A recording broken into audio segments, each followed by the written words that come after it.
আল্লাহ তাআলা কিয়ামতের দিন সাইয়েদনা নূহ আলাইহিস সালামকে বলবেন, নূহ তুমি কি দাওয়াত পৌঁছিয়েছো তোমার উম্মতের কাছে? নূহ আলাইহিস সালাম বলবেন, হ্যাঁ আমি পৌঁছিয়েছি। এবার নূহের উম্মতকে আল্লাহ জিজ্ঞেস করবেন, এ নূহের উম্মতেরা, তোমাদের নবী নূহ কি দাওয়াত পৌঁছিয়েছে?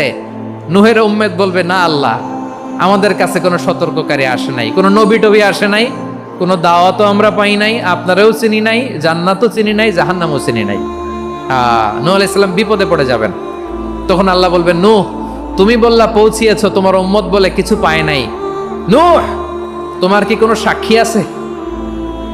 তোমার কথা আর তোমার উম্মতের কথা তো মিলে না। তুমি বললা তুমি আমার নির্দেশনা দাওয়াত পৌঁছে দিয়েছো, কিন্তু তোমার উম্মত বলে পায় নাই। নূহ তোমার পক্ষে কোনো সাক্ষী আছে? নূহ আলাইহিস সালাম বলবেন, আছে। কে? উম্মতে মুহাম্মাদি। তখন আমরা বলবো, আল্লাহ, আল্লাহর নবী নূহ আলাইহিস সালাম তিনি আপনি যা যা বলেছেন ঠিক তা তা তার উম্মতের কাছে পৌঁছে দিয়েছে। এবার নূহের উম্মতের সাথে আমাদের ঝগড়া লাগবে। তারা বলবে, তোমরা আসছো আমাদের হাজার হাজার বছর পরে, তোমরা কি করে জানলা? তোমাদের সাক্ষী ধর্তব্য হবে না?